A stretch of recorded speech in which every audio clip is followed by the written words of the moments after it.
Dito sa ating last time na event na organized pala ng National League of Mind Sports in the Philippines at ang kanilang pangulo si Combambol Tolentino.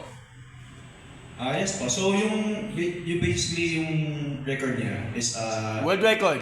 opo, 3x3 pero isang kamay lang po. So pero magaling po talaga kasi 5 point parang 4 seconds ata. So actually for me talaga in the Philippines is really one of the most hardworking cubers. So yan talaga yung pinaka-potential na cuber. So I'm just very proud of him kasi sobrang amazing na accomplishment ko yun. So, yun.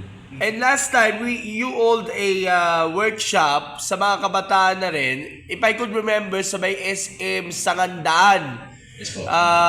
That was 2 weeks ago. So, were you inspired nga na dumarami na ang mga kabataan na nag-gain interest niya sa sport? And how's the growth right now ng ating speed cubers na rin? Kasi at the very young age, nag-uumpisa na sila na matuto ng kanilang chosen sport, which is yung speed cubing. Yes po. So actually, I'm very happy na yung nga nag-workshop kami ni M&M Cube Shop. So I'm just very happy na parang we're able to guide these kids para ma-learn sila get better. Yun, parang our plan na talaga is to really start workshops again, to really start monthly, parang ganyan. So, yun, parang if you want to follow M&M Cube Shop, you can, we're hosting mga workshops, mga coaching na workshops. May mga outlet ba siya? Yung, saan matatagpuan ng mga kung may interesado dyan sa M&M?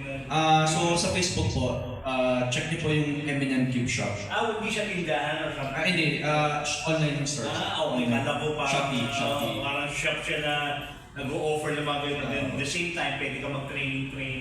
Actually, nagsasell po sila ng groups. So, workshop rin po kami. Tsaka, Pero wala siyang particular na shop mismo na outlet na pwede puntahan. parang hindi po pero online. Online lang. So, maybe yung mga interesado sa ating mga televiewer, no? Just follow or search the M&M Cube Shop. para mas malawak ang talino ninyo at kakagaling nyo dito sa Philippine. So, right now, Breton, siyempre,